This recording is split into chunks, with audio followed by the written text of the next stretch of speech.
Middle east में तनाव कम होने की उम्मीद के बीच अब एक नया बड़ा टकराव सामने आया है। अमेरिका और ईरान के बीच युद्ध विराम जैसी स्थिति होने के बावजूद समुद्र में दोनों देशों की नौसेनाएं आमने सामने आ गई हैं। दोनों ने एक दूसरे पर हमला किया है। दुनिया के सबसे अहम समुद्री रास्तों में गिने जाने वाले होर्मुज जलडमरू मध्य में अमेरिकी युद्धपोतों पर हमला होने का दावा किया गया। अमेरिकी राष्ट्रपति डोनाल्ड ट्रंप ने कहा कि ईरानी मिसाइलों और ड्रोन को हवा में ही खत्म कर दिया गया है, जबकि ईरान ने दावा किया कि अमेरिकी जहाजों को भारी नुकसान पहुंचा है और वे पीछे हट गए हैं। सक्रिय युद्ध जैसी स्थिति सिर्फ होर्मुज में देखने को नहीं मिली है। ईरान के अर्ध सरकारी फोर्स न्यूज एजेंसी के अनुसार बंदर अब्बास, केशम द्वीप और ईरान की राजधानी तेहरान के पास विस्फोटों की आवाज सुनी गई है। अमेरिकी राष्ट्रपति डोनाल्ड ट्रंप ने पुष्टि की कि अमेरिका और ईरान की नौसैनिक सेनाओं के बीच होर्मुज जलडमरू मध्य में गोलीबारी हुई। ये घटना दोनों देशों के बीच युद्ध विराम समझौते के बीच हुई है। वहीं ट्रंप ने दावा किया कि जब अमेरिका के 3 विध्वंसक युद्धपोत होर्मुज से गुजर रहे थे, तब ईरान ने उन पर हमला किया।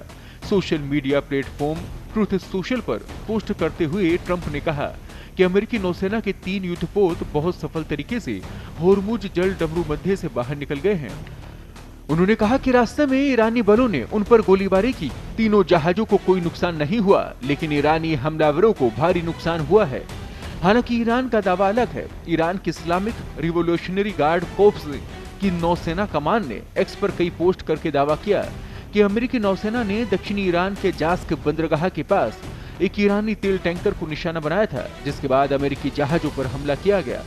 वहीं IRGC ने आरोप लगाया कि अमेरिकी विध्वंसक जहाजों के खिलाफ एंटीशिप बैलिस्टिक मिसाइलों, क्रूज मिसाइलों और आत्मघाती ड्रोन का इस्तेमाल करते हुए एक संयुक्त अभियान चलाया गया। उसने दावा किया कि अमेरिकी जहाजों को भारी नुकसान हुआ है और वे होर्मुज जलडमरू मध्य से पीछे हट गए। वहीं अमेरिकी राष्ट्रपति ने ईरान के मौजूदा नेतृत्व पर कड़ी टिप्पणी करते हुए ये चेतावनी दी कि अगर तनाव बढ़ा तो आगे और कड़ी कार्रवाई की जाएगी। उन्होंने कहा कि अमेरिकी जहाज फिर से उनकी नौसैनिक नाकेबंदी में शामिल होंगे, जिसे उन्होंने स्टील की दीवार बताया था। उन्होंने आगे कहा कि अगर ईरान ने जल्दी समझौता नहीं किया तो भविष्य में उसे और सख्त कार्रवाई का सामना करना पड़ेगा। अब देखना ये होगा कि अमेरिका और ईरान दोनों में से पहले धैर्य कौन खोता है और इसका क्या नतीजा होगा और ये कितना विध्वंसक होगा। ये आने वाला समय ही